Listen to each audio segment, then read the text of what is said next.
السلام علیکم ورحمۃ اللہ وبرکاتہ۔ دوستو، آپ دیکھ رہے ہیں ہمارا آفیشیل یوٹیوب چینل MF حسان بن ثابت کو۔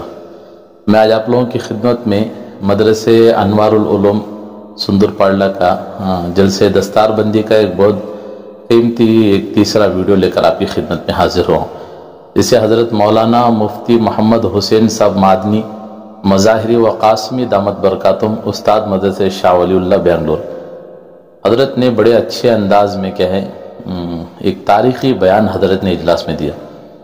بڑی کثیر تعداد میں مجمع تھا، حفاظ کا، علماء کرام کا، عوام کا، خواص کا، ایک بڑا کثیر تعداد میں مجمع تھا۔ حضرت نے پورے مجمع کے سامنے بڑی قیمتی باتیں حضرت نے رکھی، خاص طور سے اس وقت کے حالات جو فلسطین میں ہو رہے ہیں، اس لین سے بھی حضرت نے ایک تاریخی بیان جو ہے، خطاب جو ہے عوام کے سامنے پیش کیا ہے۔ بڑی ہماری کام کی رہبری کی باتیں ہیں۔ یہودیوں کی ایک ہسٹری نکال کر حضرت نے کہے عوام کے سامنے رکھی ہے کہ کس طرح ان لوگوں نے کہاں جگہ جگہ پر فساد پھیلائے، کیا کیا ان لوگوں نے حرکتیں کی، یہ ساری چیزیں حضرت نے کیا بڑے اچھے انداز سے ایک فلسطین کی تاریخ کو حضرت نے کہے اجلاس کے اندر بیان فرمایا۔ لہذا آپ حضرت جو ہے حضرت کی اس بات کو ضرور سنیے گا، اور ہماری یہ ذمہ داری تھی کہ علماء اکرام کی باتوں کو ہم اس ویڈیو کو ریکارڈ کر کے سیٹنگ کر کے ہم آپ تک پہنچاتے ہیں۔ آپ کی ایک ذمہ داری ہے کہ آپ اس کو سن کر جو ہے اپنے دوستوں سے ضرور شیئر کیجیے گا۔ السلام علیکم۔ نستعینہ ونستغفرہ ونؤمن بہ ونتوکل علیہ ونعوذ باللہ من شرور انفسنا ومن سیئات اعمالنا، من یہد اللہ فلا مضل لہ ومن یضلل فلا ہادی لہ، ونشہد ان لا الہ الا اللہ وحدہ لا شریک لہ، ونشہد ان سیدنا و مولانا و نبینا محمدا عبدہ و رسولہ، ارسلہ بالحق بشیرا و نذیرا و داعیا الی اللہ باذنہ و سراجا منیرا، اما بعد فإن اصدق الحدیث کتاب اللہ وخیر الہدی ہدی محمد صلی اللہ علیہ وسلم وشر الامور محدثاتها وکل محدثات بدعہ وَكُلُّ بِدْعَةٍ ضَلَالَةٍ وَكُلُّ ضَلَالَةٍ فِي النَّارِ۔ قال اللہ تبارک و تعالی فی القرآن المجید والفرقان الحمید، اعوذ باللہ من الشیطان الرجیم، بسم اللہ الرحمن الرحیم۔ وَلَقَدْ يَسَّرْنَا الْقُرْآنَ لِلذِّكْرِ فَهَلْ مِن مُدَّكِرٍ۔ وقال النبی صلوات اللہ علیہ وسلم ان للہ اہلین خاصا، قیل من هم یا رسول اللہ، فقال صلوات اللہ علیہ وسلم هم اہل القرآن، اہل القرآن اہل اللہ وقاصتہ، او کما قال صلوات اللہ علیہ وسلم۔ صدق اللہ العلی العظیم وبلغنا رسولہ النبی الکریم، وَنَحْنُ عَلَى ذَلِكَ لَمِنَ الشَّاهِدِينَ وَالشَّاكِرِينَ وَالْحَمْدُ لِلَّهِ رَبِّ الْعَالَمِينَ۔ محترم حضرات علماء کرام، حضرت مولانا کلیم اللہ صاحب دامت برکاتہم، حضرت اقدس مولانا ظہیر احمد صاحب امت فیوزہم، حضرت مولانا سید جابر احمد دامت برکاتہم، اور اس مدرسے کے محتمم صاحب جی، اور اساتذہ کرام، اس مدرسے کے اور شہر کے ذمہ داران، اور حفاظ کرام، فارغین حفاظ کرام، اور میرے عزیزوں، دوستوں اور بزرگوں، واقعتاً اس مجمع کو دیکھ کر بہت زیادہ مسرت اور خوشی، شادمانی کا احساس ہو رہا ہے۔ اللہ تبارک و تعالی آپ کے اور ہمارے اس جڑنے اور جمع ہونے کو بے انتہا قبول فرمائے، اور اس جمع ہونے کو اللہ تبارک و تعالی خیر کے پھیلنے کا، شر کے فساد کے ختم ہونے کا اللہ تبارک و تعالی ذریعہ بنائے۔ ہمارے بہت سے بھائی وہ ٹانکی کے پاس کھڑے ہوئے ہیں، آپ کھڑے ہیں، پیر ہمارے دکھ رہے ہیں، جی آپ تشریف لا لیں اندر، تاکہ جو کچھ انوارات مجمع میں ہیں وہ آپ کو بھی اور ہم کو بھی میسر ہو جائیں۔ آ جائیں، اندر آ جائیں۔ دیکھو ایک ساتھی آ گئے تو پورے آ جائیں گے، آپ آ جائیں۔ اللہ تعالیٰ آپ کو جزائے خیر عطا فرمائے. آپ، میں سمجھتا ہوں آپ منتظمین میں سے ہیں. آپ اس اجلاس اور جلسے کے انتظام اور انصرام آپ کے ذمہ تھا، جس کا احساس آپ کو اتنا ہے کہ آپ کھڑے ہوئے ہیں. انشاءاللہ اللہ تبارک و تعالیٰ خیر کے بھلائی کے فیصلے فرمائیں گے. میں عرض کرتا ہوں ان ساتھیوں سے جو پکوان کی جگہ پر ہیں، یہاں سے کچھ دیگیں بھی نظر آ رہی ہیں. وہاں پر جو ساتھی اہم ضروری ہیں وہ رہ جائیں، بقیہ مجمع میں آ جائیں. ابھی بھی 2-4 ساتھی کھڑے ہوئے ہیں، جرکین والے ہمارے بھائی، اندر آ جاؤ. نہیں، ادھر اندر آؤ. ادھر جانا، ادھر نہیں جانا بھائی. اللہ اکبر و کبیرہ. ادھر آ جاؤ. جزاکم اللہ، جزاکم اللہ. آ جاؤ. یہ 2 بچے کھڑے ہیں، انہوں بھی بیٹھ جاؤ. میرے عزیزوں، ہم نے بارہا سنا ہے دعوت و تبلیغ کی محنت میں صحابہ کے صفات کے بارے میں. جب میرا اور آپ کے آقا حضرت محمد مصطفیٰ احمد مجتبیٰ صلوات اللہ علیہ وسلامہ کچھ بھی آپ ارشاد فرماتے، پند و نصیحت فرماتے، تو صحابہ ایسے جڑ کر جمع ہو کر بیٹھتے تھے کہ دوسروں کو جگہ نہیں ملتی تھی، باہر سے آنے والوں کو جگہ نہیں ملتی تھی. ایسے قریب بیٹھتے تھے کہ اگر ان کے سروں کے اوپر کوئی بڑی چادر ڈال دی جاتی تو درمیان میں جھول نہیں آتا تھا.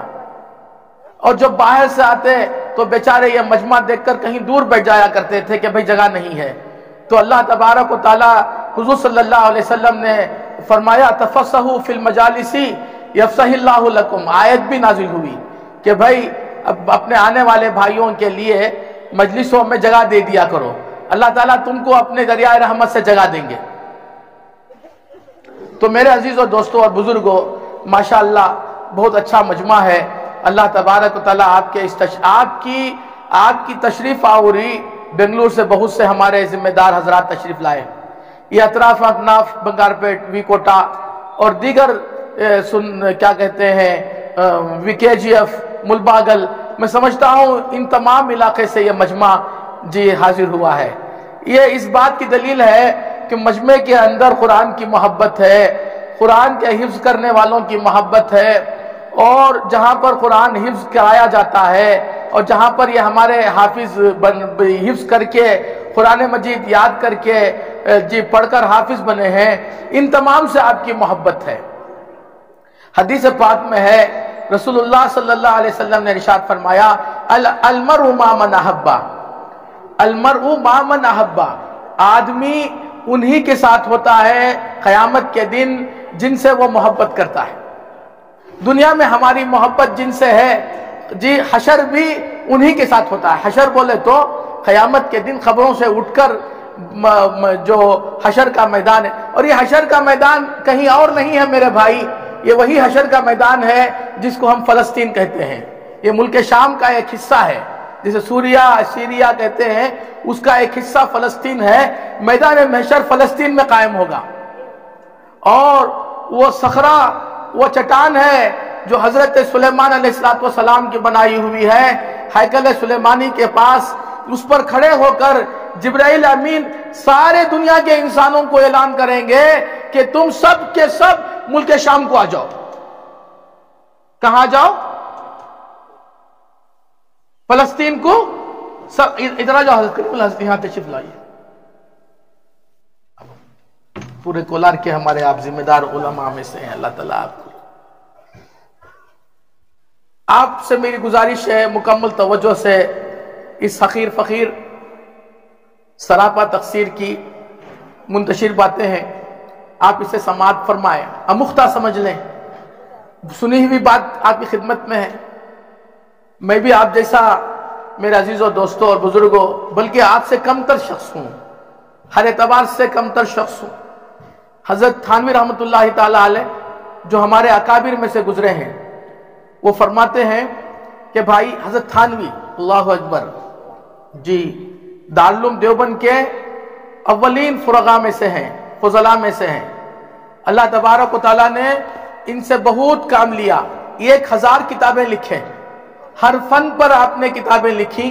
ابھی بھی جو حضرت کی کتابوں کا مطالعہ رکھتا ہے، اللہ تبارک تعالیٰ اسے ان کا نور دیتے ہیں، اللہ تعالیٰ چمکا دیتے ہیں. حضرت تھانوی رحمۃ اللہ تعالیٰ علیہ ارشاد فرماتے ہیں، میری تو حالت یہ ہے کہ میں ہر مسلمان کو اپنے سے افضل سمجھتا ہوں، یقیناً، یعنی یقینی طور پر. یہ جو ہمارے بچے بات کر رہے ہیں ان کا بیٹھنا ہی عبادت ہے، بات کرنے کے ساتھ ماشاءاللہ، لیکن بات نہیں کرے تو اچھا ہے. حضرت تھانوی، آپ غور سے سنیں کتنی بڑی بات ہے. دیکھو حضرت تھانوی رحمۃ اللہ علیہ فرماتے ہیں میں ہر مسلمان کو اپنے سے زیادہ افضل سمجھتا ہوں یقینی طور پر، یعنی میرا یقین ہے وہ پورے 100% کانفیڈنس کے ساتھ ہر مسلمان کو میں اپنے سے جی کیا سمجھتا ہوں، بولو بھائی، افضل سمجھتا ہوں. اور جو غیر مسلم ہے، جو اسلام والا نہیں ہے، ان میں سے ہر ایک کو میں اپنے سے افضل سمجھتا ہوں. کیسے؟ احتمالاً، یقینی نہیں، احتمال ہے، ہو سکتا ہے، ممکن ہے کہ وہ غیر مسلم مجھ سے کیا ہو، افضل ہو. یقینی نہیں ہے. کیوں؟ اب فی الحال ان کے پاس ایمان نہیں ہے. حضرت کا یہ ملفوظ سن کر لوگ پریشان ہو گئے، پوچھے حضرت ایسا کیسے؟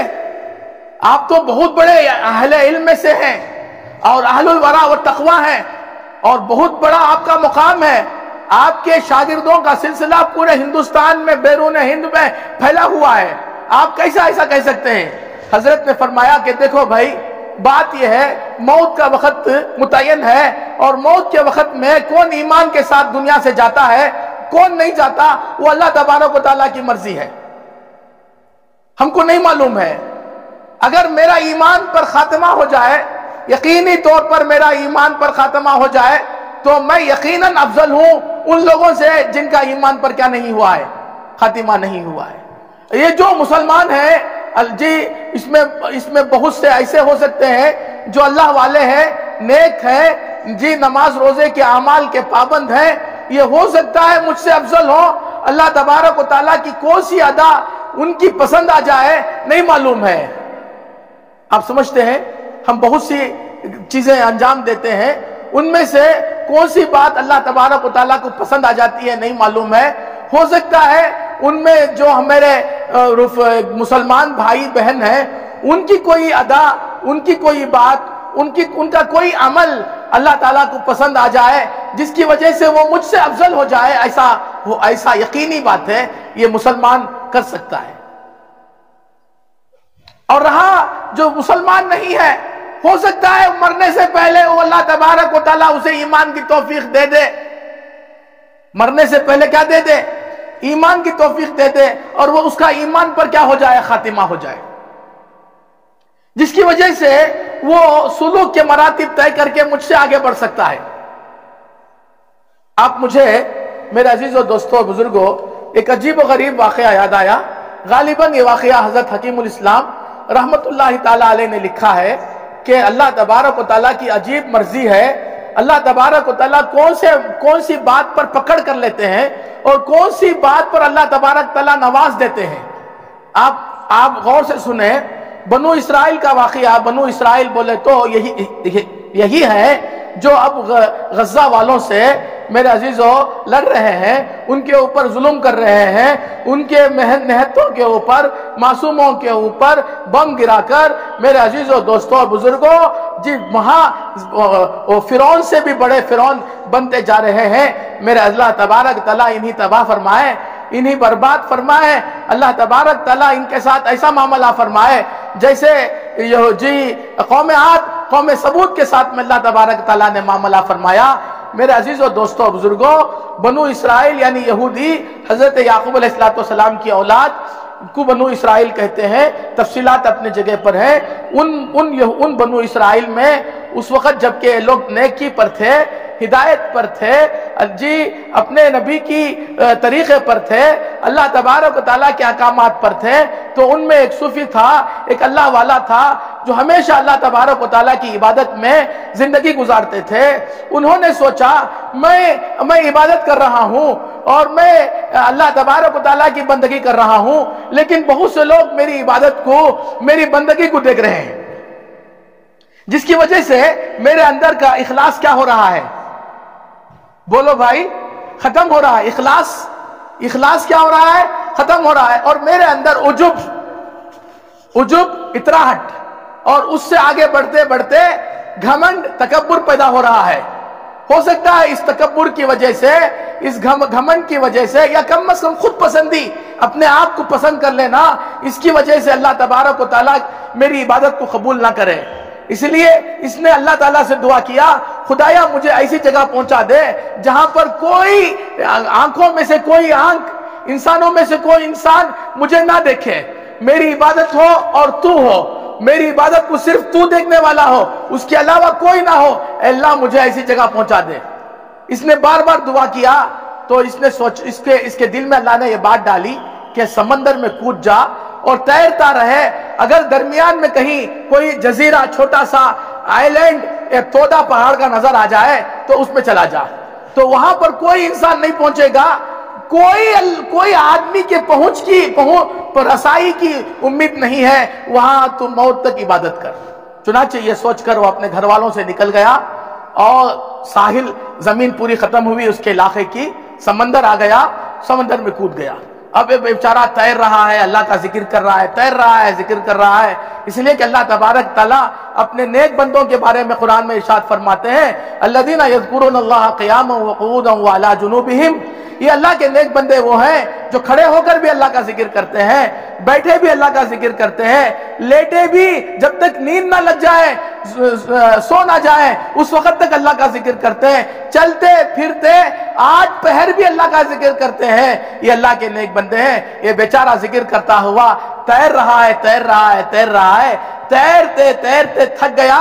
آدمی تیرنے میں بہت جلد تھک جاتا ہے، چلنے سے دوڑنے سے جتنا تھکتا ہے اس سے زیادہ تیرنے سے تھک جاتا ہے. اب وہ دور دیکھا ایک چھوٹا سا پہاڑ ہے، اب اس کی امید جاگی، تیرتا تیرتا اس پہاڑ میں پہنچ گیا. دیکھا ماشاءاللہ بہت اچھا ہے. اب وہاں پر وہ عبادت کے لیے میرے عزیزوں، دوستوں، بزرگوں نیت کر لیا، اے اللہ اب میں تیری عبادت کروں گا، اب میں تیری عبادت کروں گا، میری روزی روٹی تیرے ذمہ ہے. وما من دابۃ فی الارض الا علی اللہ رزقها. کتنے جانور ایسے ہیں کہ دنیا میں ان کا روزی روٹی کا ذمہ اللہ پر ہے جی. وَكَأَيِّن مِّن دَابَّةٍ لَا تَحْمِلُ رِزْقَهَا اللہ یرزقها وَإِيَّاكُمْ. میرے بندیوں دیکھتے نہیں ہو کتنے جانور ایسے ہیں کہ اپنی روزی روٹی کے لیے کل کی فکر نہیں کرتے کہ ہاتھی اپنے کاندھے پر، اپنی پیٹھ پر جو ہے گھاس لے کر جا رہا ہے. بھئی کیوں لے کر جا رہے ہو؟ کل کھانے کے لیے. ایسا دیکھا ہے؟ کوئی جانور کل کی فکر نہیں کرتا. ان کو اللہ پر یقین ہے، اللہ جو آج ہم نے کھلایا ہے وہ کل بھی کھلائے گا. یہ سوچ کر وہ عبادت کرنے لگا تو اللہ تبارک و تعالیٰ نے اس کھارے سمندر کے درمیان میں چھوٹے سے پہاڑ پر ایک انار کا درخت اگا دیا. اور اس کھارے سمندر کے درمیان میں اس چھوٹے سے پہاڑ پر ایک میٹھے پانی کا چشمہ اللہ نے جاری کر دیا. ابھی اللہ کا بندہ، عبادت کرنے والا، تقویٰ کرنے والا میرے عزیزوں، روزانہ ایک کٹورا پانی پیتا اور ایک انار جو ہے چھیل کر کھا لیتا. یہ اس کی روزی تھی، یہ اس کی روزی تھی. روزانہ یہی ایک کٹورا پانی اس جھرنے کا جو اللہ نے اپنی قدرت سے جاری کیا ہے پی لیتا اور ایک انار میرے عزیزوں کھا لیتا. اس طرح 500 سال عبادت کیا. کتنے سال میرے بھائی بولو؟ 500 سال عبادت کیا. اور جب وفات کا وقت قریب آیا تو اللہ تبارک و تعالیٰ کی شان ہے، اپنے نیک بندوں کی موت کا وقت ان کو بتا دیا کرتے ہیں. چنانچہ اسے احساس ہو گیا اب تک میری وفات ہونے والی ہے تو اس نے اللہ سے دعا کیا، اے اللہ میری 2 دعائیں ہیں تجھ سے، تو نے میری ہر دعا قبول کیا ہے، اب آخری 2 دعائیں ہیں. یہ پہلی دعا یہ ہے سجدے کی حالت میں میری وفات ہو. کیا بھائی؟ سجدے کی حالت میں میری موت آئے. اور دوسری دعا یہ ہے کل قیامت کے دن لوگ اپنی قبروں سے اٹھیں گے تو مجھے سجدے کی حالت سے اٹھانا. یعنی اب میں مروں، وفات پاؤں، سجدے کی حالت میں میری موت آئے تو قیامت کے قائم ہونے تک بھی میری حالت سجدے ہی میں رہے، میرا یہ بدن نہ سڑے نہ گلے اور کوئی جانور درندہ میرے بدن پر حملہ کر کے اس کو نہ کھائے. اے اللہ مجھے تو ایسے ہی محفوظ رکھ تاکہ کل قیامت کے دن جب لوگ اپنی قبروں سے اٹھیں گے تو میں سجدے کی حالت سے تیری بارگاہ میں حاضر ہو جاؤں. اللہ تعالیٰ نے فرمایا میرے پیارے بندے جا تیری دعا کو میں نے قبول کر لیا. سن رہے بھائی, تیری دونوں دعاؤں کو میرے بھائیوں ان باتوں کو سنو اور جا کر دوسروں کو پہنچانے کی نیت سے سنو, اپنے گھر کی مستورات کو پہنچانے کی نیت سے سنو اور اس پر عمل کرنے کی نیت سے سنو, اس لیے کہ عمل ہی اصل چیز ہے. علم آ جانا کوئی کمال کی بات نہیں ہے. علم تو شیطان کو بھی تھا جس کا اصل نام عزازیل تھا. ایل کے معنی جو ہے اللہ, سریانی زبان میں ایل کے معنی اللہ. اللہ کے پاس بہت زیادہ عزت والا تھا. یہ تکبر کی وجہ سے, اللہ کے حکم کے نافرمانی کی وجہ سے اللہ تبارک و تعالیٰ نے اسے بزندان لعنت گرفتار کر لعنت کے قید خانے میں اللہ نے اسے پہنچا دیا. فخرج منہا انکا رجیم, جنت سے نکل جا تو مردود ہے, اللہ کی رحمت سے دور ہے, تو اللہ کی رحمت میں نہیں آ سکتا اس لیے کہ تو نے تکبر کیا, اس لیے کہ تو نے میرے حکم کو نہیں مانا.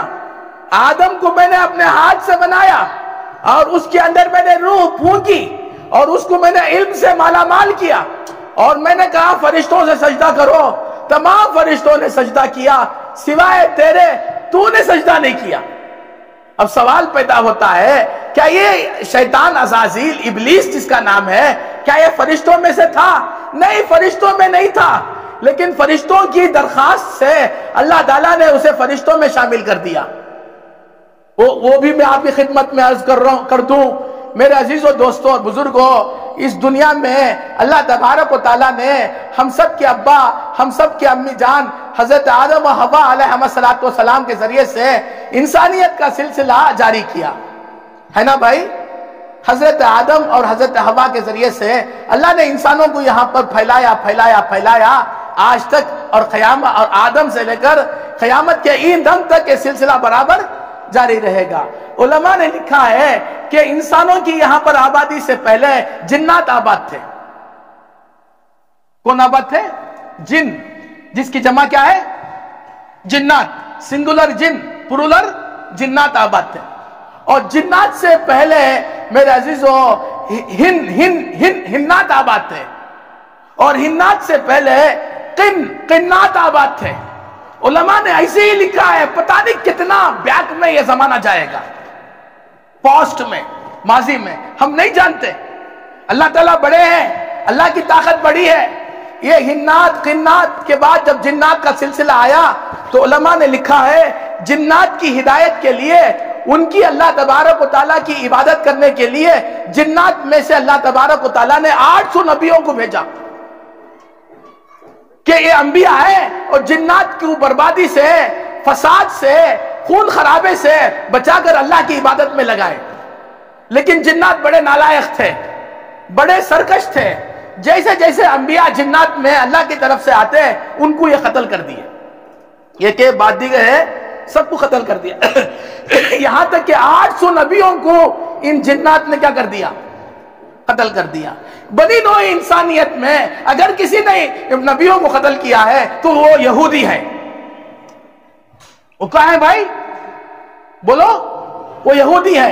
ایک ایک دن میں 300 نبیوں کو قتل کر دیا کرتے تھے, اور جب دن چڑھتا, چاشت کا وقت ہو جاتا, زوال کا وقت قریب آتا تو یہ اپنی چیزوں کو بیچنے کے لیے بازاروں میں بیٹھ جایا کرتے تھے. ساگ پات جو بھی چیز کا بزنس ہے اس میں لگ جاتے. گویا کہ کچھ ہوا ہی نہیں, کان کی جوں تھی وہ رنگ گئی, ختم ہو گئی. نبیوں کو قتل کرنا ان کا مشغلہ تھا. قرآن مجید میں اللہ تبارک و تعالیٰ نے یہودیوں کی 20 برائیاں بیان کی ہیں, 20 فساد کی چیزیں بیان کی ہیں. اب وقت نہیں ہے ورنہ میں آپ کی خدمت میں عرض کرتا. اسی لیے اللہ تبارک و تعالیٰ نے یہودیوں کے بارے میں ارشاد فرمایا وَبَاءُوا بِغَضَبٍ مِّنَ اللَّهِ, یہ اللہ کے غضب کے مستحق ہو گئے.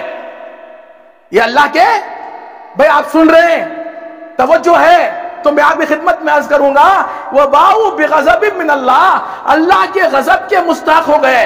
اللہ تعالیٰ کا غضب جب بھی آیا یہودیوں کے اوپر آیا, جب بھی آیا یہودیوں کے اوپر آیا.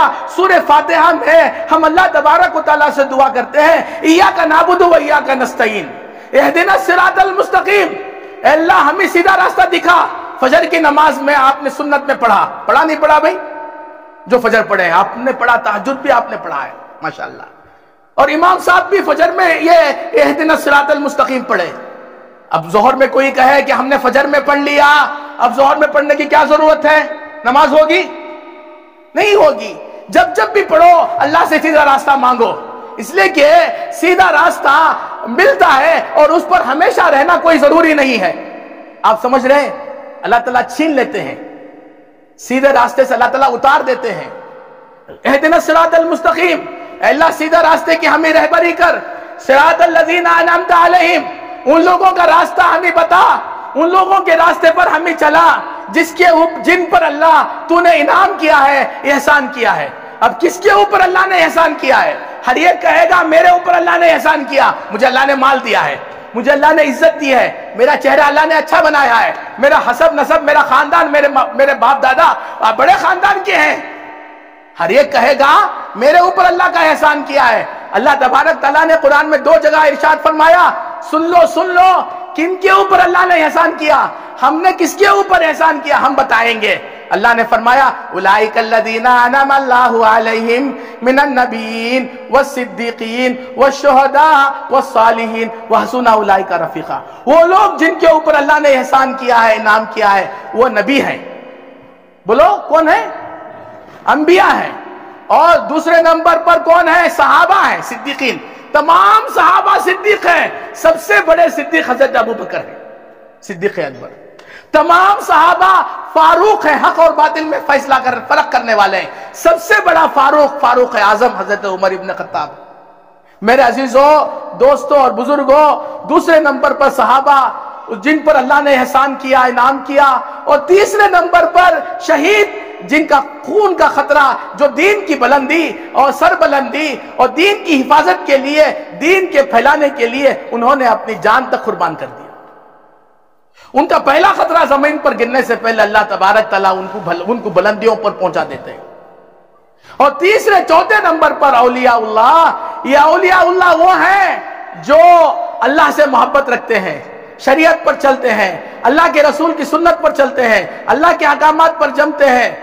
الا ان اولیاء اللہ لا خوف علیہم ولا هم یحزنون الذین آمنوا وکانوا یتقون لهم البشرى فی الحیاۃ الدنیا والآخرہ لا تبدیل لکلمات اللہ ذلک هو الفوز العظیم.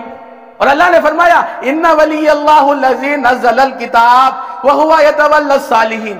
یہ 4 ترجمہ کا وقت نہیں ہے میرے عزیزوں، یہ 4 قسم کے لوگ ہیں جن کے اوپر اللہ نے احسان کیا ہے.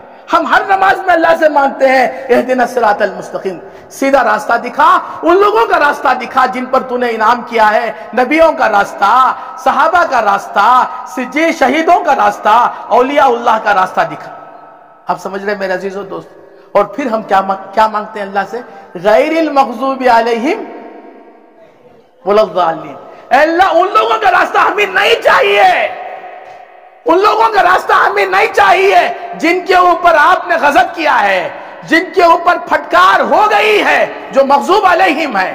ہم کو تو منعم علیہم کا راستہ چاہیے، جس پر تمہارا احسان ہو چکا ہے ان کا راستہ چاہیے. جن پر آپ کی پھٹکار ہوئی ہے، جن پر آپ کا غصہ اترا ہے، ان کا راستہ ہمیں نہیں چاہیے. وَلَا الضَّالِّينَ، اے اللہ بھٹکے ہوئے صحیح راستے سے، سیدھے راستے سے جو اتر گئے ہیں ان کا راستہ بھی نہیں چاہیے.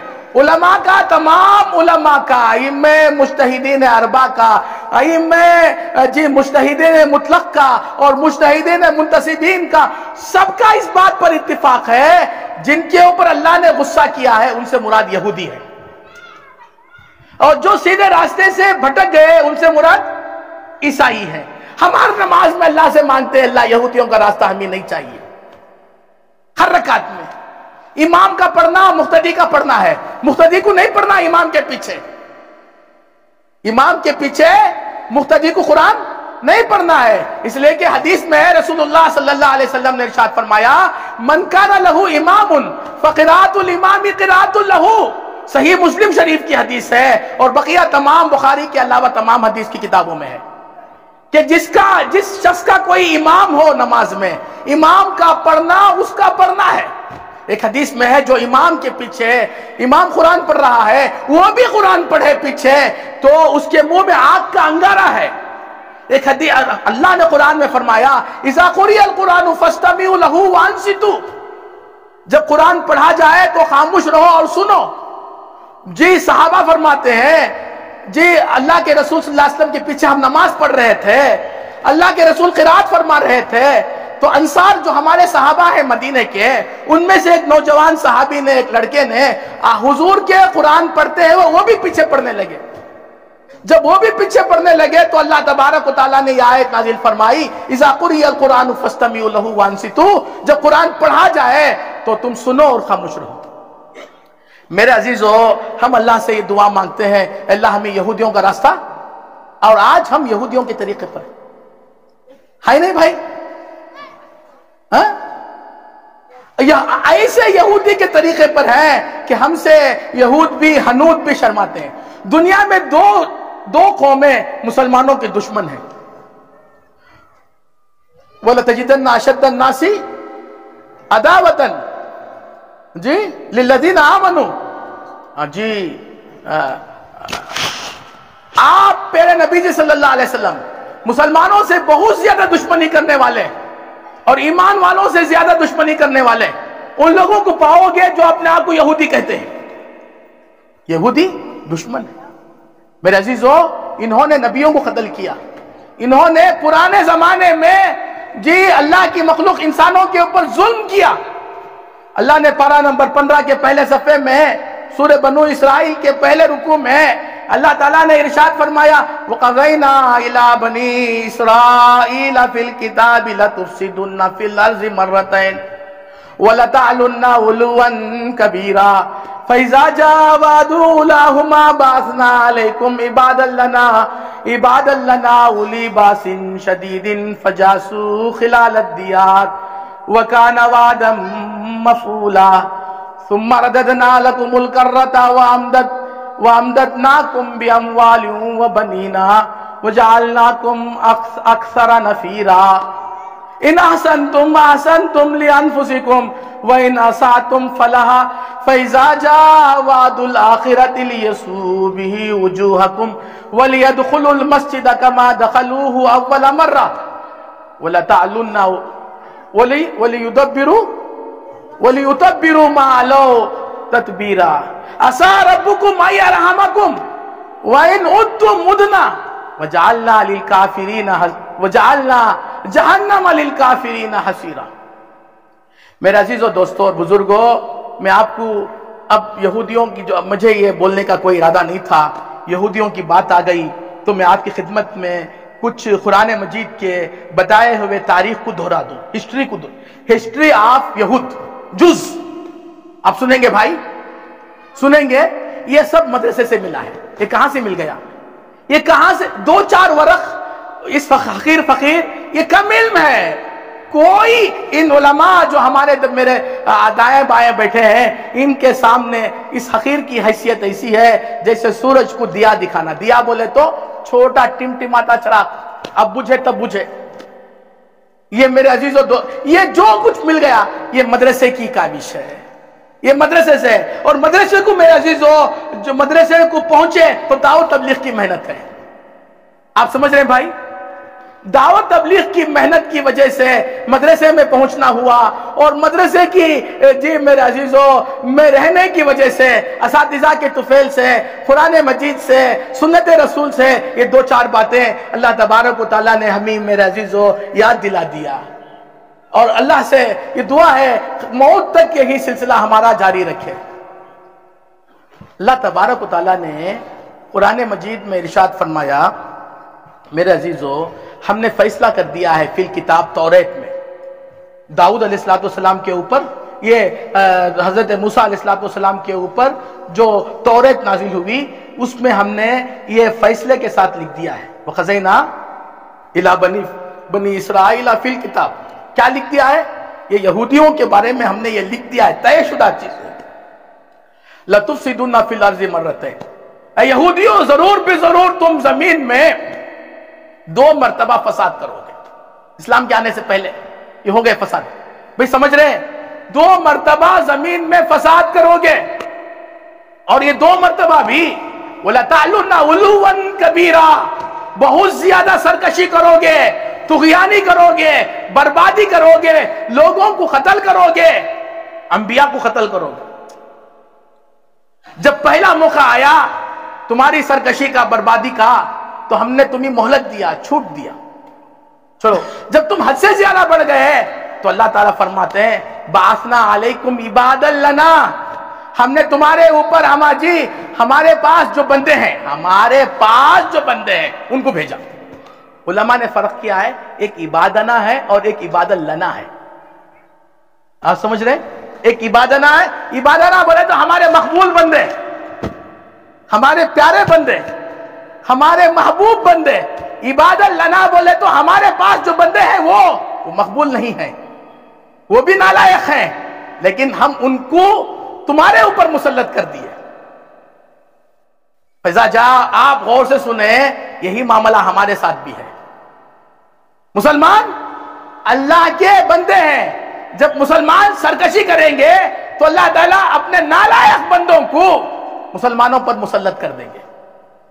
اللہ نے فرمایا یہودیوں کے بارے میں، فیضا وہ دو موقعوں میں سے پہلا موقع آیا وعدوا لہما بعثنا علیکم عبادا لنا، ہم نے مسلط کر دیا تمہارے اوپر ہمارے ان بندوں کو جو ہمارے پاس ہیں، ہماری سلطنت میں ہے، ہمارے ملک میں ہے، ہماری زمین میں ہے، لیکن وہ مسلمان نہیں ہے، تمہاری ریپیری کے لیے، تمہاری بربادی کے لیے۔ اللہ اکبر، ہم نے مسلط کر دیا جی۔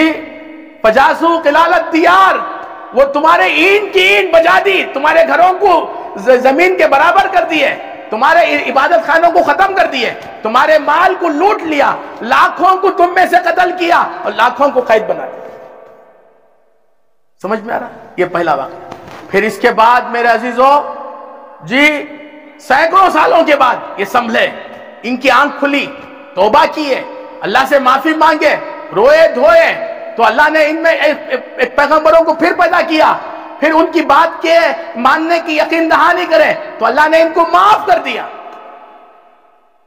اللہ نے ان کو معاف کر دیا۔ ان احسنتم احسنتم لانفسکم، یہودیوں اگر تم نیکی کرتے ہو تو یہ نیکی تمہارے لیے فائدہ مند ہے، وَإِنْ أَسَأْتُمْ فَلَهَا، اگر تم برائیاں کرتے ہو تو یہ برائیوں کا وبال تمہارے اوپر ہے، اس کا ٹھیکرا تمہارے سر پر پھوڑا جائے گا۔ ہاں، لیکن اللہ تبارک و تعالیٰ نے تمہارے ساتھ بھلائی کا معاملہ کیا، تم کو وَجَعَلْنَاكُمْ أَكْثَرَ نَفِيرًا، اور اللہ نے تمہیں مال بھی دیا، دولت بھی دیا، اور بے حساب لاؤ لشکر کے مالک بن گئے، اور اللہ کی عبادت پر ہے۔ پھر کیا ہو گیا؟ چند سال گزر گئے، تکبر آیا، اللہ کی عبادت سے دور ہوئے اور سرکشی کرنے لگے، ظلم کرنے لگے، تو اللہ تبارک و تعالیٰ نے جیسے پہلی مرتبہ برباد کیا، ایسے دوسری مرتبہ بھی کیا کر دیا؟ برباد کر دیا۔ حضرت مفتی اعظم مفتی شفیع صاحب رحمۃ اللہ تعالیٰ علیہ ان آیتوں کے ذیل میں لکھتے ہیں جی، تاریخ میں دیکھیں تو معلوم ہوتا ہے یہودیوں کے اوپر اللہ نے غیر مسلموں کو، غیر اقوام کو جی 6 مرتبہ مسلط کیا ہے، 6 مرتبہ ان کے اوپر دوسروں کے ہاتھوں سے عذاب آیا، لیکن اللہ نے قرآن میں 2 مرتبہ فرمایا ہے۔ اور غور کریں گے تو معلوم ہوتا ہے ان 6 میں سے جی ایک چوتھا ہے اور ایک چھٹواں ہے۔ چوتھا پہلا ہے، چوتھا واقعہ پہلا ہے اور چھٹواں واقعہ دوسرا ہے۔ وہ کیا ہوا؟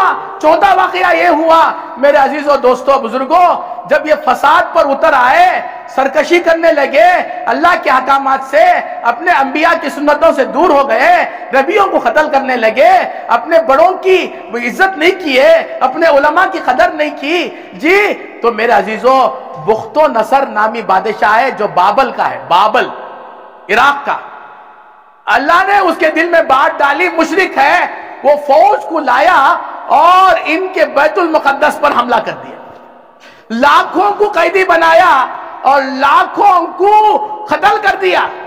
بیت المقدس فلسطین کے 6 شہروں میں سے ایک شہر کا نام ہے، جہاں پر اقصی ہے، وہ گولڈن، وہ کیا کہتے ہیں، وہ راک ٹومب آف راک، جو جی سنہرا میرے عزیزوں،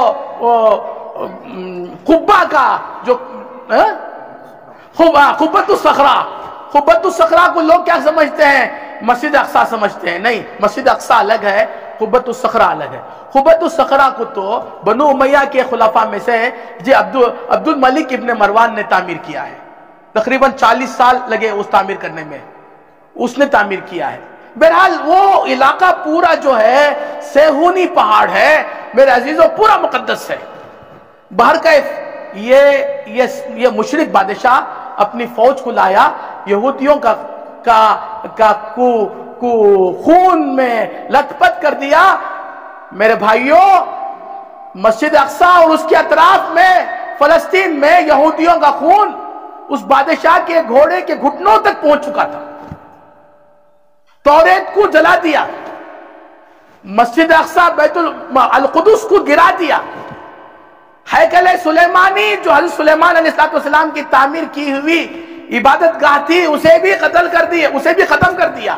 جو یہودیوں کا کعبہ ہے، جیسے ہمارا کعبہ بیت اللہ ہے، ایسے ہیکل سلیمانی یہودیوں کا کعبہ ختم کر دیا اور اپنے شہر بابل میں لے جا کر قید کر دیا. 70 سال سے 100 سال گزر گئے تو اللہ تبارک و تعالیٰ نے قید ہی میں حضرت حزقیل پیدا ہوئے، نبی بنے. انہوں نے اللہ سے دعائیں کی، روئے دھوئے، تو اللہ نے روم، جسے ہم اٹالی کہتے ہیں، وہاں کی حکومت کو، بادشاہ کو اس بات کی توفیق دیا کہ وہ عراق کے بابل کے بادشاہ پر حملہ کر دے. وہ حملہ کر دیا، بابل کا بادشاہ قتل ہو گیا. تو یہودیوں نے ان سے منت سماجت کی کہ ہمارے ملک کو ہم کو پہنچا دو. ہاں، بابل کا بادشاہ بیت المقدس مسجد القدس میں یہ جو جواہرات تھے، سونا تھا، چاندی تھا، ان کو اٹھا کر اپنی گاڑیوں میں لا کر اپنے وطن لے کر گیا. 1,70,000 گاڑیوں میں لے کر گیا. اتنی دولت تھی ان کے پاس. بھئی آپ سن رہے ہیں؟ سمجھ میں آ رہی ہے بات؟ 1,70,000 گاڑیوں میں وہ یہ سونا چاندی، ہیرے جواہرات، مال دولت ڈال کر لاد کر بابل لے کر گیا. اور پھر روم کا بادشاہ حملہ کیا تو یہودیوں کو چھٹکارا دلوایا اور جو کچھ مال بخت و نصر نے لوٹا تھا وہ بھی واپس کیا. یہ لوگ واپس آئے اور میرے عزیزوں 100 سال گزر گئے تھے. پھر یہ انہوں نے آباد کیا، بڑی بڑی تعمیرات کی. جی، القدس کو تعمیر کیا، مسجد اقصی کو، اور اسی طریقے سے ہیکل سلیمانی کو انہوں نے تعمیر کیا. پھر یہ اللہ کی عبادت میں لگے اور سال گزرے تو اللہ کی عبادت سے کیا ہو گئے؟ اتر گئے. نفسانی خواہشات میں، شیطان کے پھندے میں پھنس گئے. تو کیا ہوا؟ روم کے بادشاہ نے ان کو چھڑایا تھا اور انہی میں سے ایک کو بادشاہ بنایا تھا. چند سال گزر گئے تو یہ طغیانی میں آ گئے. روم کے بادشاہ جو اٹالی ہے اس کی بغاوت کی تو اٹالی کے بادشاہ اپنا فوج لایا، ان کے اوپر حملہ کر دیا، ان کی اینٹ سے اینٹ بجا دی، ان کو تہس نہس کر دیا، ان کو قتل کیا، ان کو قید کیا، لاکھوں کو. اور پھر وہ جو مال تھا القدس میں اس کو 1,70,000 گاڑیوں میں لا کر وہ اٹالی لے کر گیا. علماء نے لکھا ہے ابھی بھی وہ سب کچھ اٹالی میں موجود ہے، عیسائیوں کے پاس. میرے عزیزوں، دوستوں اور بزرگوں، یہ اللہ تبارک و تعالیٰ نے ان کے ساتھ ایسا معاملہ کیا. ان کو قتل کیا گیا، ان کو غارت کیا گیا، یہاں تک کہ یہ فلسطین میں زیادہ سے زیادہ 90 سال سے لے کر 100 سال تک حکومت کریں، اور اس سے زیادہ نہیں. فلسطین میں جو اب عرب مسلمان ہیں وہ حضرت ابراہیم کے فلسطین کو آنے سے میرے عزیزوں 2,500 سال پہلے سے وہاں آباد ہیں. کہاں آباد ہیں؟ فلسطین میں جو مسلمان ہیں وہ اب سے لے کر 4,500 سال پہلے سے آباد ہیں. یہ بالکل 4,500 میں اور 24 سال 23 سال کو ایڈ کر دو، یہ 2023 ہے. 2023 یہ حضرت عیسیٰ کی ولادت سے لے کر اب تک کتنے سال ہیں؟ اس سے پہلے 500 سال 600 سال پہلے یہودیوں کا زمانہ ہے. اس سے پہلے میرے عزیزوں ہزاروں سال پہلے ملک شام سے روزی کے تلاش میں، اچھے علاقے کی تلاش میں یہ عرب جو ہے ہجرت کر کے فلسطین کو آ گئے. اب جو فلسطین میں مسلمان ہیں وہ انہی کی اولاد ہیں. حضرت ابراہیم تو 2,500 سال پہلے عراق کا ایک گاؤں ہے، اس کا نام ار نامی گاؤں سے اپنی بیگمات کے ساتھ ہجرت کر کے فلسطین کو آئے. وہاں پر پہلے سے فلسطین میں لوگ تھے، انہی کی اولاد ہے. اور یہ یہودی اگر فلسطین میں رہے اور حکومت کرے تو 90 سال سے لے کر 100 سال ہی ہے، اس کے علاوہ کچھ اور نہیں. گزشتہ 1000 سال کا آپ جو ہے اندازہ لگائیں گے تو دنیا میں کوئی ملک ایسا نہیں ہے. میرے پاس اس کی تفصیل موجود ہے، اسے عرض کروں گا تو کوسے سن میں کوسے سال میں یہودیوں کو کوسے ملک سے نکالا گیا، زندہ جلایا، کتنے یہودیوں کو جلایا گیا، کتنے یہودیوں کو پھانسی دی گئی، یہ سب تفصیل میرے پاس، آپ کے پاس بھی موجود ہوگی. آپ گوگل میں سرچ کریں تو آپ کو معلوم ہو جائے گا. میرے عزیزوں، دوستوں اور بزرگوں، گزرے ہوئے 1000 سال میں دنیا میں کوئی ملک ایسا نہیں جس ملک میں یہودی بستے ہوں اور وہاں کی حکومت نے، وہاں والوں نے ان کو یا تو اپنے ملک سے نکال دیا یا ان کو زندہ جلا دیا یا ان کو سولی پر لٹکا دیا. ہوتے ہوتے 19ویں صدی عیسوی آئی، بلکہ 20ویں صدی عیسوی آئی تو سیکنڈ ورلڈ وار ہوا، دوسری جنگ عظیم. یہ 1914 سے لے کر 1918 تک چلی. اس میں پوری دنیا 2 حصوں میں تقسیم ہو گئی. ایک طرف یورپ اور اس کے اتحادی الائنس، اور دوسری طرف جرمن اور اس کے اتحادی الائنس. یورپ کے ساتھ جاپان، یہ امریکہ وغیرہ ملک تھے، فرانس، اٹالی وغیرہ تھے، اور جرمن کے ساتھ چند ملک اور خلافت بنو عثمانیہ کا ترکی.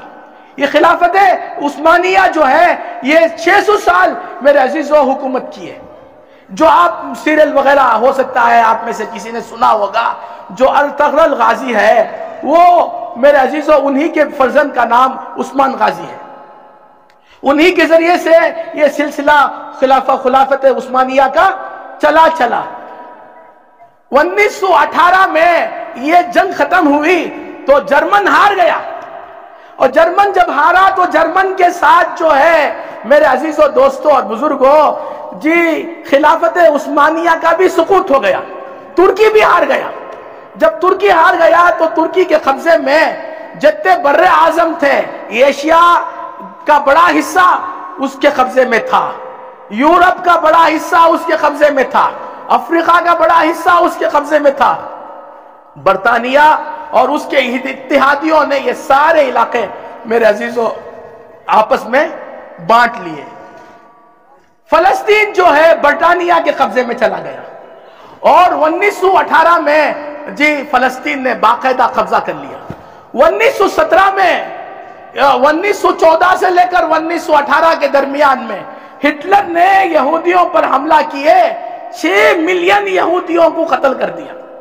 جیسے جھنگور کیڑے پکوڑوں کو قتل کر دیا جاتا ہے، مار دیا جاتا ہے، اور کوئی کیر نہیں ہوتا اس کا کہ کون کیڑا مرا کون کیڑا زندہ رہا، ایسے 6 ملین یعنی 60 لاکھ یہودیوں کو ہٹلر نے اور اس کی فوج نازیوں نے ختم کر دیا، ہر طرف سے نکال دیے. دنیا کا کوئی ملک ان کو رہنے کے لیے 2 گز کی جگہ بھی نہیں دیا. تو یہ لوگ جو ہے معمولی بوٹوں میں، کشتیوں میں بیٹھ کر بالکل عاجز اور فقیر ہو کر یہ فلسطین کے ساحل پر پہنچے اور اپنی بوٹ کے اوپر لگا دیا، ہم تمہارے شہر میں، ہم تمہارے ملک میں شرنارتی بن کر، پناہ گزین بن کر ہم رہنا چاہتے ہیں، اللہ کے واسطے ہمیں رہنے کو جگہ دے. فلسطینیوں نے ان کے اوپر رحم کیا، ان کو رہنے کے لیے جگہ دی، اور ان کو کھانا دیا، ان کو پانی دیا، اور فلسطین نے ان کی ہر طرح سے استقبال کیا. وہ بڑھتے گئے یہاں تک کہ 1920 میں اس وقت جو ہے یورپ کا قبضہ فلسطین پر تھا. 1920 میں یورپ نے اعلان کر دیا کہ دیکھو دنیا میں کوئی ملک فلسطین یہودیوں کو رہنے نہیں دے رہا ہے، ہم چاہتے یہ ہیں کہ فلسطین یہودیوں کا ملک بن جائے، یہ ہمارے قبضے میں ہے، ہم جسے چاہتے ہیں دے سکتے ہیں. تو اتنا سننا تھا، عرب مسلمان کھڑے ہو گئے اور انہوں نے انکار کر دیا، اور اس کا اصرار تھا.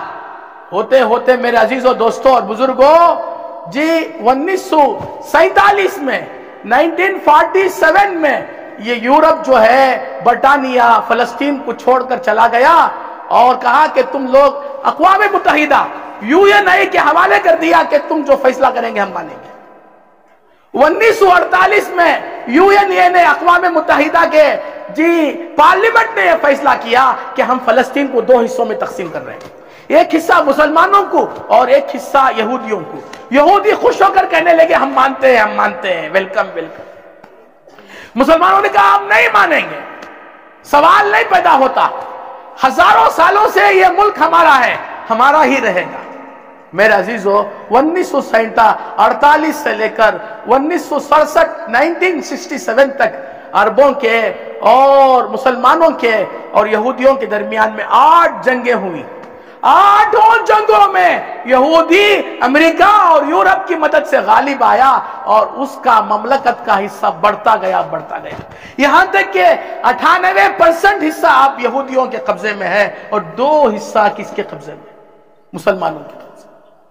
میرے عزیزو، میں نے آپ کے سامنے یہودیوں کی شرارت اور یہودیوں کی طغیانی اور بربادی میں نے بتا دی۔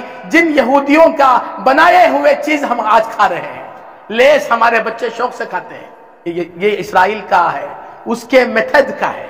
اور اس کے علاوہ جتنے کوکو کولا اینڈ کمپنی اور اس کے اخوات یعنی اس کے دوسرے اور بھی بہت سے ناموں سے ڈرنکس ہیں، کول ڈرنکس ہیں، ان سب کے منافع کا 40واں حصہ میرے عزیزو فلسطین کو پہنچتا ہے۔ بہت سے کھانے KFC ہے اور بھی بہت سی چیزیں ہیں جو ہم شوق سے کھاتے ہیں، اس کا منافع کہاں جا رہا ہے؟ ہم غیر محسوس طریقے سے یہودیوں کو مضبوط کر رہے ہیں اور ان کے بنائے ہوئے چپل اور جوتوں کو پہننے میں فخر کرتے ہیں۔ ان کے جو ہیئر اسٹائل ہے اس کے رکھنے میں ہم اپنے آپ کو عزت سمجھتے ہیں۔ ان کے کپڑے، ان کی وضاحت کو ہم اپناتے ہیں، ان کے ٹی شرٹ پہنتے ہیں، ان کے پتلون پہنتے ہیں۔ میرے عزیز اور دوستوں اور بزرگوں، غیر محسوس طریقے سے ہم یہودی بنتے جا رہے ہیں۔ جب ہندوستان میں انگریز غالب آئے تو انگریزوں نے چاہا کہ پورا ہندوستان عیسائی بن جائے، یعنی کرسچن بن جائے، جس کے لیے انہوں نے اتنی محنت کی کہ جس کی کوئی انتہا نہیں۔ انہوں نے بڑے بڑے چرچ کھولے، بڑے بڑے مشنری اسکول کھولے اور مسلمانوں کو انہوں نے کنورٹ کر کے عیسائی بنایا۔ لاکھوں مسلمان عیسائی بن گئے، اتنے مسلمان عیسائی بنے کہ ان کا نام بدل کر عیسائیوں کے مذہب کے مطابق ان کی زبان پر نام رکھنا دشوار ہو گیا۔ عیسائیوں نے کہا تمہارا جو نام عربی ہے اردو والا ہے، جو فارسی والا ہے اسلام کے مذہب کے مطابق ہے، وہی نام باقی رکھو، لیکن نام کے شروع میں پادری بڑھا لو، فادر بڑھا لو۔ محمد حسین میرا نام ہے، اللہ یعذ باللہ ثم اللہ یعذ باللہ، اللہ تعالیٰ میری اور آپ کی مسلمانوں میں سے ایک فرد کی حفاظت فرمائے کہ وہ غیر مسلم بن جائے، کنورٹ ہو جائے۔ میرے عزیزو، محمد حسین تمہارا نام ہے، تم نے عیسائی بن گیا اور تم اپنے نام ہی محمد حسین رکھو، لیکن اس سے پہلے پادری محمد حسین رکھو۔ پادری محمد حسین۔ میرے عزیزو، ہندوستان میں انگریز ہمارے حضرت مولانا ظہیر احمد صاحب دامت برکاتہم نے بڑی تاریخ ہسٹری مختصر طور پر آپ کی خدمت میں پیش کی۔ اسی آپ کے تاریخ کے متن کی میں کچھ تشریح کر دوں۔ 1601 میں ہندوستان میں انگریز آئے۔ کب آئے؟ 1601۔ کہے کیا بن کر آئے؟ یہ خلاش تھے، یہ مسکین تھے، یہ فقیر تھے، یہ بھکاری تھے، یہ مداری بن کر آئے۔ مداری کا مطلب کیا ہے؟ کھیل دکھانے والا، کرتب دکھانے والا۔ ابھی بھی ہمارے بچپن میں لوگ دکھاتے تھے چوراہوں میں، سرکلوں میں، راستوں کے کناروں میں کھیل، ابھی بھی لوگ دکھاتے ہیں۔ جب کھیل ختم ہو جاتا ہے تو کیا مانگتے ہیں؟ پیسہ مانگتے ہیں۔ تو یہ مداری بن کر آئے، کھیل دکھانے والا، کرتب دکھانے والا بن کر آئے، یہ کھیل دکھائے۔ تو ہندوستان میں اللہ نے مال دیا تھا، دولت دی تھی۔ یہ جو کرنسی ہمارا روپیہ ہے، یہ کاغذ کا ٹکڑا ہے نہیں تھا۔ ہاں، یہ کاغذ بھی اگریمنٹ ہے ریزرو بینک آف انڈیا سے، جتنا کاغذ میں پیسے کا نام لکھا گیا ہے اتنا پیسہ ہمارا ریزرو بینک آف انڈیا میں محفوظ ہے، اسی لیے یہ دیتے ہیں تو سونا بھی مل جاتا ہے، سونے کے قائم مقام ہے۔ لیکن اس وقت ایسی کرنسی نہیں تھی، یہ حوالہ ہے، یہ قسم کا اگریمنٹ ہے۔ اسی لیے جب پہلی مرتبہ یہ کاغذ کے کرنسی عام ہوئے تو علماء کا اختلاف ہو گیا کہ ان کرنسی کے ذریعے سے زکوٰۃ ادا ہوگی یا نہیں، اور پھر تفصیلات آئی تو علماء نے فرمایا ادا ہو جائے گی، ٹھیک ہے۔ میرے عزیزو، یہ انگریز اپنا کرتب دکھا کر پیسہ مانگتے تو یہاں کے لوگوں نے سونے کے سکے پھینکے. لو لو لو پریشان ہو گئے. ارے بھائی سونا دے رہے, ہمارا معمولی کھیل دیکھ کر سونا دیکھ رہے ہیں. تو ان کی ہرس ہو گئی. یہ یہودی, یہ عیسائی کتے کی طرح ہے. قرآن مجید میں اللہ نے فرمایا فَمَثَلُهُ كَمَثَلِ الْقَلْبِ إِن تَحْمِلْ عَلَيْهِ يَلْهَثْ أَوْ تَتْرُكْهُ يَلْهَثْ. ان کے حرص کی مثال کتے جیسی ہے. کتا ہمیشہ جو ہے اپنی زبان سے اپنے منہ سے زبان کو لٹکائے رہتا ہے اور اس سے رال ٹپکتا ہے. یہ حرص مسلسل کی علامت ہے. کھایا تو بھی کیا کرتا ہے, نہیں کھایا تو بھی رال ایسے ہی ہے. تو انہوں نے سوچا اب ہندوستان کی دولت کو قبضہ کرنا ہے. یہ تاجر بن گئے. سب سے پہلے ملکہ ایلزبتھ جو برطانیہ میں ہے اس کی اجازت سے 100 پاؤنڈ جمع کر کے چند سو انگریز ہندوستان کو آئے. انہوں نے تجارت کی. احمد آباد میں تجارت شروع کی, گجرات میں, کلکتہ میں تجارت شروع کی, بامبے میں کیا, مدراس میں کیا, اور ان کا مال ایسا ہوا ہندوستانی آنکھ بند کر کے لینے لگے اور یہ امیر کبیر ہو گئے, کروڑوں خربوں مالیت کے مالک بن گئے. تو انہوں نے سوچا کہ ہندوستان پر قبضہ کر لیں. چنانچہ انہوں نے ہندوستان پر قبضہ کر لیا اور قبضہ کرنے کے بعد سوچا کہ مسلمان باقی رہیں گے تو ہم سے حکومت چھینیں گے, اس لیے مسلمانوں کو عیسائی بناؤ. مسلمانوں کو عیسائی بنانے لگے یہاں تک کہ بہت سے لاکھوں مسلمان کیا بن گئے میرے بھائیوں, عیسائی بن گئے. تو اللہ تبارک و تعالیٰ نے ہم سب کے سردار رئیس العلماء, سرخیل علماء, حجت الاسلام حضرت مولانا محمد قاسم صاحب نانوتوی رحمت اللہ تعالی علیہ کے اور ان کے ساتھیوں کے دل میں یہ بات ڈالی کہ بھائی ایک ایسا ادارہ قائم کرنا ہے. اس سے پہلے حضرت نے فرمایا 1857 میں علماء سہارنپور ضلع کے, مظفر نگر کے ضلع کے علماء سب مل کر شاملی کے میدان میں, اب بھی میدان ایسے ہی باقی ہے لیکن اب اس میں بڑے بڑے تناور گنجان درخت اگ گئے, وہاں پر انہوں نے جنگ کیا. تفصیلات اپنی جگہ پر ہے. جب مکمل بے سر و سامانی کی حالت میں ہو گئے تو حضرت نے سوچا اب طاقت سے مقابلہ نہیں ہو سکتا, ایک ایسا ادارہ بنانا ہے جس ادارے میں پڑھ کر نکلنے والے حافظ صاحبان مولوی صاحبان کے دل میں انگریزوں سے دشمن, انگریزوں کی نفرت پیدا ہو جائے اور وطن کی محبت پیدا ہو جائے, اسلام کی, ملک کی, ملت کی محبت پیدا ہو. چنانچہ اس مقصد سے حجت الاسلام حضرت مولانا قاسم صاحب نانوتوی رحمت اللہ تعالی علیہ, شبیر احمد نانوتوی رحمت اللہ تعالی علیہ, حضرت ضامن شہید رحمت اور بھی بہت سے علماء نے مل کر دیوبند میں ایک چھوٹا سا مدرسہ بنایا. اس مدرسے کی باؤنڈری خواب میں بشارت میں آ کر میرے اور آپ کیا کہا حضرت محمد مصطفیٰ صلی اللہ علیہ وسلم نے خود ساقی کوثر نے رکھی میخانے کی بنیاد یہاں. اللہ کے رسول نے صبح میں اٹھ کر دیکھے تو وہ باؤنڈری ایسے ہی تھی جو دارالحدیث ہے, احاطہ مول سری ہے, اس کی پوری حدود آقا صلی اللہ علیہ وسلم نے حضرت قاسم صاحب نانوتوی رحمت اللہ تعالی علیہ کے خواب میں آ کر رکھی. اور صبح میں اٹھے تو آپ نے یہیں پر کیا رکھا, بنیاد رکھی. کس کی؟ دارالعلوم دیوبند کی. اور بنیاد کیسے ہوا شاید آپ نے دیکھا ہو یا نہیں دیکھا ہو, اس فقیر کی آنکھوں نے دیکھا ہے. اس کے قریب ایک چھوٹی سی مسجد, اب بھی مسجد ہے, اس کا نام چھتا مسجد ہے. کیا نام بولو؟ چھتا مسجد. اس مسجد کے آخری کنارے میں سڑک اور روڈ شروع ہونے سے پہلے ایک چھوٹا سا درخت تھا, انار کا درخت. انار کے درخت کا واقعہ شروع کیا تھا, انار کے درخت پر پہنچ گئے. انار کا درخت تھا, وہ انار کا درخت مدرسہ تھا. نہ کوئی چھت تھی, نہ کوئی در و دیوار, نہ عرش نہ فرش, انار کا ایک درخت. اس درخت کے نیچے مدرسہ شروع ہوا. تو عجیب بھائیوں, میرے بھائیوں, پڑھانے والے حضرت کا نام بھی محمود, پڑھنے والے شاگرد کا نام بھی محمود. وَشَقَّ لَهُ مِنْ اسْمِهِ محمدا فَذُو الْعَرْشِ مَحْمُودٌ وَهَذَا محمدا. میرے عزیزوں, دوستوں اور بزرگوں, پڑھانے والے بھی محمود, پڑھنے والے بھی محمود. ملا محمود پڑھانے والے, پڑھنے والے محمود حسن، کسے معلوم تھا جو یہ پڑھ رہے ہیں یہ مدرسہ جو ہے استاذ اور شاگرد کا نام ہے، در و دیوار کا نام نہیں. جیسا حضرت نے فرمایا تھا صفہ چبوترا پہلا مدرسہ، اس چبوترے کے نہ ستون تھے، نہ اس کا چھت تھا، نہ وہاں کھانے پینے کا کوئی نظام تھا. اللہ کے رسول نے کچھ دے دیا تو دے دیا، ورنہ بھوکے. یہ طلبہ، یہ اسٹوڈنٹ 400 کے قریب ہوتے تھے، کبھی کم ہوتے تھے کبھی بڑھتے تھے. 400 تک ان کا جی میرے عزیزو تعداد پہنچی تھی. یہ وہ صفہ دنیا کے مدرسوں میں پہلا مدرسہ. ہندوستان میں حضرت نے دارالعلوم دیوبند کی بنیاد رکھی.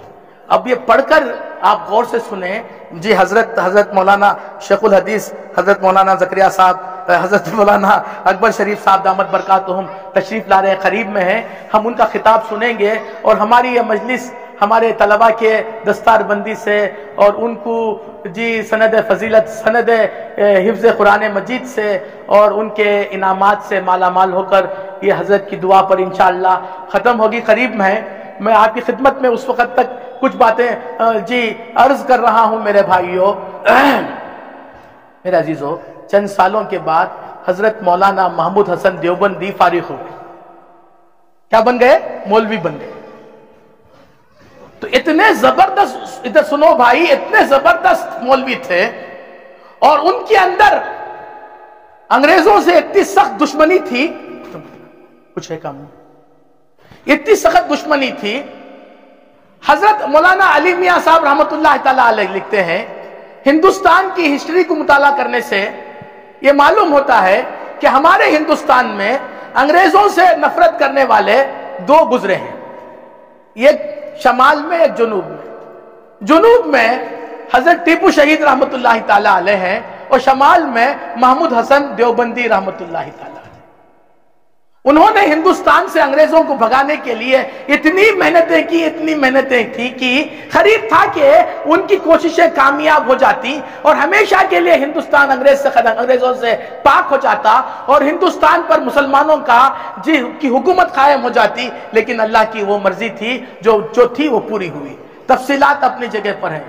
میرے عزیزو، اس دارالعلوم دیوبند سے جو علماء فارغ ہوئے، جس میں حضرت شیخ الہند مولانا محمود حسن دیوبندی رحمت اللہ تعالی علیہ، جو 4 سال انگریزوں نے جن کو جو ہے افریقہ کے ایک آئلینڈ میں جی مالٹا جس کا نام ہے وہاں قید کر دیا تھا. 4 سال قید رہے اور پھر وہاں سے آئے.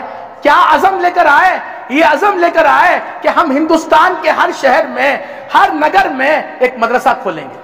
چنانچہ حضرت آئے تو حضرت نے اپنے شاگردوں کے ذریعے سے پورے ہندوستان میں لاکھوں مدرسے کھولے، جس کی وجہ سے میرے عزیزوں، دوستوں اور بزرگوں، انگریزوں کا فتنہ ختم ہو گیا.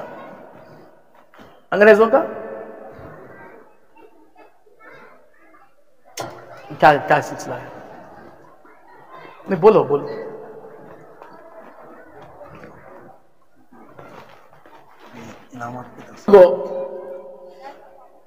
جس کے حضرت کی اور ان کی پوری جماعت کی محنت سے ہندوستان میں کیا ہوئے؟ مدرسے. ان مدرسوں میں ایک چھوٹی سی کڑی یہ ہمارا مدرسہ انوار العلوم ہے، جس کے محبت میں، جس کے دلہاؤں کے دست کے سروں پر تاج رکھے جائیں گے، اس کے لیے ہم یہاں پر کیا ہے؟ جمع ہوئے ہیں، ہے نا بھائی؟ بہت سے مدرسوں ہیں، ان میں سے ایک مدرسہ کیا ہے؟ بولو بھائی، سب بولو. انوار العلوم ہے. انوار العلوم کے معنی ہے دین کے علم کے نور. دین کا جو علم ہے اس کا نور. یہ انوار العلوم مدرسے سے علاقے میں اللہ کے نور کیا ہوں گے؟ پھیلیں گے. تو بھائی یہ نور کس کس کے گھر میں آنا ہے، ہم اس کی فکر کرنا ہے. یہاں سے ایک ہمارا بچہ یہاں آ کر حافظ قرآن بنے گا تو اس کے وجہ سے ہمارے گھر میں کیا آئے گا؟ بولو بھائی، نور آئے گا. یہ حضرت مولانا قاسم صاحب نانوتوی رحمت اللہ علیہ جو دارالعلوم دیوبند کے فاؤنڈر تھے، یہ بہت بڑے اللہ عالم دین تھے لیکن حافظ نہیں تھے. کیا نہیں تھے بھائی؟ انہوں نے حج کا سفر کیا اور سفر پرانے زمانے میں 1 سال کا ہوتا تھا اور سفر کے دوران میرے عزیزوں رمضان کا مہینہ آ گیا. کیا گیا؟ رمضان کا میں نہ آ گیا. پوری کشتی میں جی کون بھی حافظ صاحب نہیں, تراویح پڑھانا ہے. تو حضرت نے کیا کیا, روزانہ ہر دن ایک پارا یاد کیے اور رات میں عشاء کے بعد تراویح میں کیا کر دیا, اسے سنا دیا. سمجھ رہے؟ ایسا 30 دن میں کتنے پارے ہو گئے؟ بولو بھائی. اللہ قرآن میں فرماتے ہیں ہم نے قرآن کو یاد کرنے کے لیے آسان کر دیا ہے. کوئی ہے یاد کرنے والا؟ میرے عزیزو, یہ کیا کہتے ہیں اسپین میں کیا قرآن جلائے سو, کہاں جلائے سو قرآن؟ فرانس میں ظالموں نے قرآن کو جلا دیا. تو فلسطین میں جو حسام مجاہدین ہیں ان کے سپہ سالار نے اعلان کیا ہم 40,000 کیا بنائیں گے, حافظ بنائیں گے. وہ ایک قرآن کو جلا رہے ہیں, ہم کیا کریں گے؟ بولو بھائی. 40,000 کیا بنائیں گے, حافظ بنائیں گے. سب سے پہلے انہوں نے اپنے بیٹے کو حافظ بنایا. 40 دن میں ان کا بیٹا حافظ بن گیا. کتنے دن میں؟ 40 دن میں. ابھی بھی 3 مہینے میں 2 مہینے میں حافظ ہونے والے بہت ہیں. ذرا بتاؤ بھائی آپ میں سے کون اپنے بچوں کو حافظ بنائیں گے؟ ہاتھ اٹھاؤ, بلکہ کھڑے.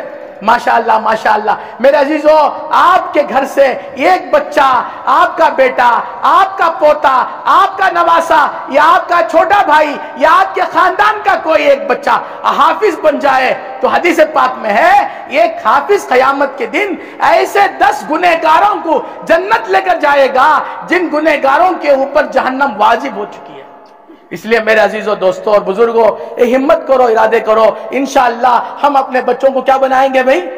حافظ بننے کے بعد ڈاکٹر بھی بن سکتا ہے, انجینئر بھی بن سکتا ہے, تاجر بھی بن سکتا ہے. یہ آپ کی مرضی ہے, اللہ کی مرضی ہے. اللہ تبارک تعالی ہمیں اس پر عمل کرنے کی توفیق عطا فرمائے.